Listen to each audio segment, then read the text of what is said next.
ಎಲ್ಲರಿಗೂ ನಮಸ್ಕಾರ. ಮನೆ ಗಣತಿ ಇದು ನಮ್ಮ ದೇಶದ ಒಂದು ಬಹಳ ಮುಖ್ಯವಾದ ಕಾರ್ಯ. ಈ ಕೆಲಸಕ್ಕೆ ಬಳಸುವ ಅಧಿಕೃತ ಮೊಬೈಲ್ ಅಪ್ಲಿಕೇಶನ್ ಅನ್ನು ಆತ್ಮವಿಶ್ವಾಸದಿಂದ ಸುಲಭವಾಗಿ ಹೇಗೆ ಬಳಸಬಹುದು ಅಂತ ಈ ವಿಶ್ಲೇಷಣೆಯಲ್ಲಿ ಸರಳವಾಗಿ ಅರ್ಥ ಮಾಡಿಕೊಳ್ಳೋಣ. ಇಲ್ಲಿ ಪ್ರತಿಯೊಂದು ಮನೆಯ ಗಣತಿ, ಪ್ರತಿಯೊಂದು ಕುಟುಂಬದ ಮಾಹಿತಿ, ಇದು ಕೇವಲ ಸಂಖ್ಯೆಗಳಲ್ಲ, ಇದು ನಮ್ಮ ದೇಶದ ನಿಖರವಾದ ಚಿತ್ರಣವನ್ನೇ ಕಟ್ಟಿಕೊಡುತ್ತೆ. ಗಣತಿದಾರರು ದಾಖಲಿಸುವ ಪ್ರತಿಯೊಂದು ವಿವರವೂ ನಮ್ಮ ರಾಷ್ಟ್ರದ ಮುಂದಿನ ಯೋಜನೆಗಳಿಗೆ ಹಾಕುವ ಒಂದು ಗಟ್ಟಿ ಬುನಾದಿ ಇದ್ದ ಹಾಗೆ.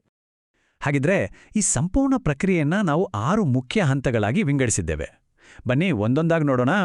ಇದು ಗಣತಿದಾರರ ಕೆಲಸಕ್ಕೆ ಒಂದು ಸ್ಪಷ್ಟವಾದ ದಾರಿದೀಪವಾಗಿರುತ್ತದೆ. ಸರಿ, ಹಾಗಿದ್ರೆ ಶುರು ಮಾಡೋಣ.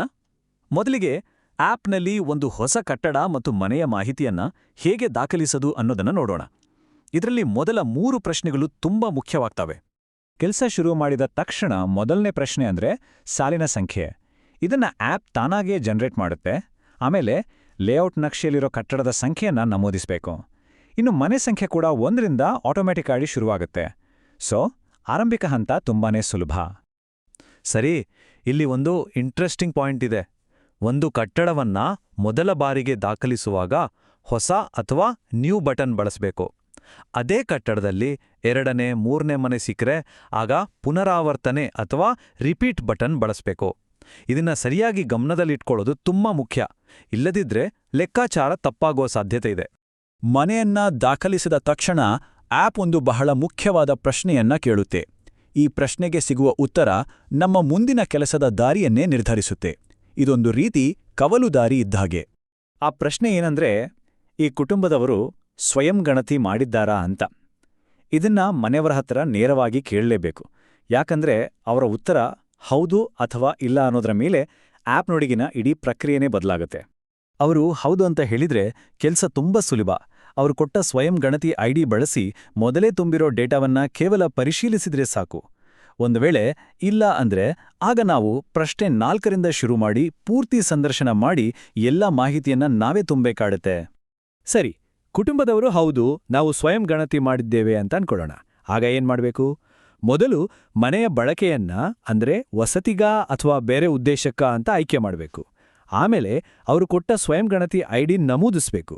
ಐಡಿ ಸರಿ ಇದ್ರೆ ಅವರ ಮಾಹಿತಿ ಸ್ಕ್ರೀನ್ ಮೇಲೆ ಕಾಣಿಸ್ತೆ. ಎಲ್ಲವೂ ಸರಿ ಇದೆಯಾ ಅಂತ ನೋಡಿ ಅಗತ್ಯವಿದ್ರೆ ಸಣ್ಣ ಪುಟ್ಟ ಬದಲಾವಣೆ ಮಾಡಿ ಒಪ್ಪಿಕೊಳ್ಳಿ ಮತ್ತು ಸಲ್ಲಿಸಿ ಬಟನ್ ಒತ್ತಿದ್ರೆ ಸಾಕು. ಅಷ್ಟೇ, ಆ ಮನೆಯ ಕೆಲಸ ಮುಗೀತು.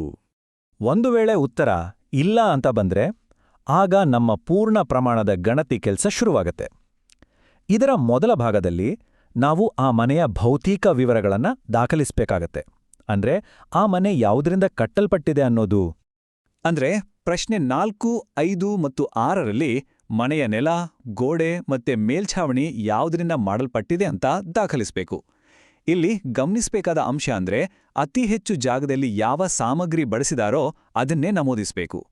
ಇನ್ನೊಂದು ಮುಖ್ಯ ನಿಯಮ, ಒಂದೇ ಕಟ್ಟಡದಲ್ಲಿ ಹಲವು ಕುಟುಂಬಗಳಿದ್ರೆ ಈ ವಿವರವನ್ನ ಕೇವಲ ಮೊದಲನೇ ಕುಟುಂಬಕ್ಕೆ ಮಾತ್ರ ದಾಖಲಿಸಿದ್ರೆ ಸಾಕು. ಮತ್ತೆ ಮತ್ತೆ ದಾಖಲಿಸುವ ಅಗತ್ಯವಿಲ್ಲ. ಇಲ್ಲಿ ಒಂದು ಚಿಕ್ಕ ಆದರೆ ಪ್ರಮುಖವಾದ ಮಾಹಿತಿ. ಒಂದು ವೇಳೆ ಮನೆಯ ನೆಲ ಗ್ರಾನೈಟ್ ಅಥವಾ ಮಾರ್ಬಲ್ ಆಗಿದ್ರೆ ಆಪ್ನಲ್ಲಿ ಅದಕ್ಕೆ ಪ್ರತ್ಯೇಕ ಆಯ್ಕೆ ಇರೋದಿಲ್ಲ. ಅದನ್ನ ಕಲ್ಲು ಅಥವಾ ಕೋಡ್ ನಂಬರ್ 4 ಅಂತಲೇ ಆಯ್ಕೆ ಮಾಡಬೇಕು. ಇದನ್ನ ಮರಿಬಾರ್ದು. ಆಯ್ತು, ಮನೆಯ ಸಾಮಗ್ರಿಗಳ ಬಗ್ಗೆ ಮಾಹಿತಿ ಆದ್ಮೇಲೆ 7ನೇ ಪ್ರಶ್ನೆಯಲ್ಲಿ ಆ ಮನೆಯನ್ನ ವಾಸಕ್ಕೆ ಬಳಸಲಾಗುತ್ತಿದೆಯಾ, ಅಂಗಡಿಯಾ ಅಥವಾ ಬೇರೆ ಏನಾದ್ರೂ ಇದೆಯಾ ಅಂತ ನಮೂದಿಸಬೇಕು.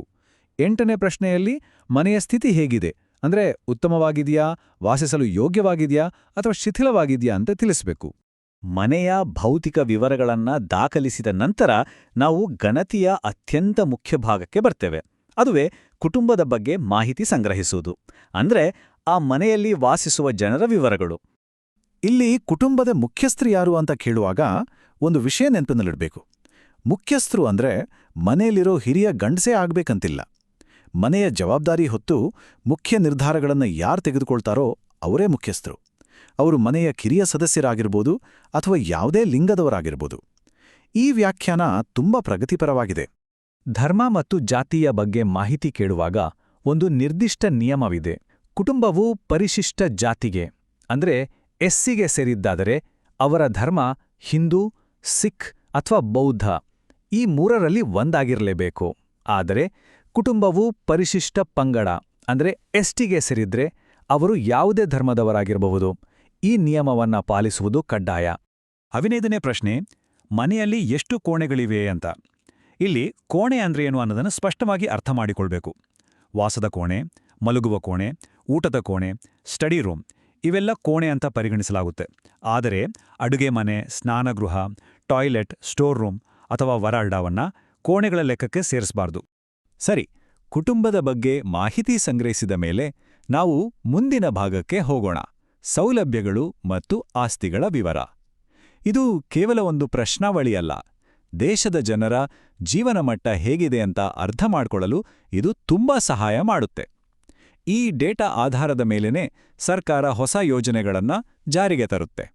ಈ ವಿಭಾಗದಲ್ಲಿ ಮನೆಯಲ್ಲಿ ಕುಡಿಯುವ ನೀರಿನ ಮುಖ್ಯ ಮೂಲ ಯಾವುದು, ಬೆಳಕಿಗಾಗಿ ಏನ್ ಬಳಸ್ತಾರೆ, ಶೌಚಾಲಯ ಇದೆಯಾ ಇಲ್ವಾ, ಅಡುಗೆ ಮನೆ ಇದೆಯಾ, ಈ ರೀತಿಯ ಮೂಲಭೂತ ಸೌಕರ್ಯಗಳ ಬಗ್ಗೆ ಪ್ರಶ್ನೆಗಳಿರ್ತವೆ.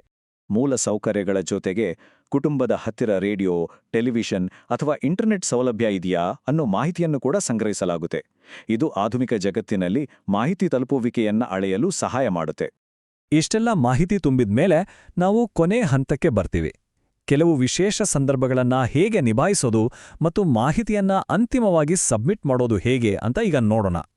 ಕೆಲವೊಮ್ಮೆ ಮನೆಗೆ ಬೀಗ ಹಾಕಿರ್ತಾರೆ, ಅಥವಾ ಅದು ಹಾಸ್ಟೆಲ್, ಅನಾಥಾಶ್ರಮದಂತಹ ಒಂದು ಸಂಸ್ಥೆಯಾಗಿರ್ಬೋದು.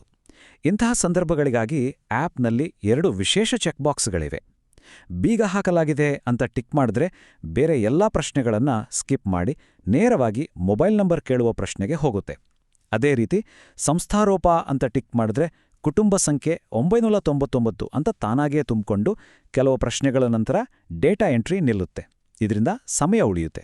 ಸರಿ, ಎಲ್ಲಾ ಪ್ರಶ್ನೆಗಳನ್ನ ಪೂರ್ಣಗೊಳಿಸಿದ ಮೇಲೆ ಕೊನೆಯದಾಗಿ ಸಂಪರ್ಕಕ್ಕಾಗಿ ಒಂದು ಮೊಬೈಲ್ ಸಂಖ್ಯೆಯನ್ನು ನಮೂದಿಸಬೇಕು. ಆಮೇಲೆ ನೀವು ತುಂಬಿದ ಎಲ್ಲಾ ಮಾಹಿತಿಯ ಒಂದು ಸಾರಾಂಶ ಕಾಣಿಸುತ್ತೆ. ಅದನ್ನ ಒಮ್ಮೆ ಪರಿಶೀಲಿಸಿ ಎಲ್ಲವೂ ಸರಿ ಇದ್ರೆ ಸಲ್ಲಿಸಿ ಅಥವಾ ಸಬ್ಮಿಟ್ ಬಟನ್ ಒತ್ತಿದ್ರೆ ಆ ಮನೆಯ ಗಣತಿ ಪೂರ್ಣಗೊಂಡು ಸರ್ವರ್ಗೆ ಸೇರುತ್ತೆ. ಕೊನೆಯದಾಗಿ ಹೇಳೋದೇನೆಂದರೆ, ಗಣತಿದಾರರು ದಾಖಲಿಸುವ ಪ್ರತಿಯೊಂದು ಸಣ್ಣ ಮಾಹಿತಿಯೂ ನಮ್ಮ ದೇಶದ ಭವಿಷ್ಯಕ್ಕೆ ಹಾಕುವ ಒಂದು ಬುನಾದಿ. ಹಾಗಾಗಿ ಈ ಮಹತ್ವದ ಕಾರ್ಯಕ್ಕೆ ಪ್ರತಿಯೊಬ್ಬರೂ ಸಿದ್ಧರಾಗಿರಬೇಕು. ನಿಖರವಾದ ದಾಖಲೆ ದೇಶದ ಪ್ರಗತಿಗೆ ಸೋಪಾನ.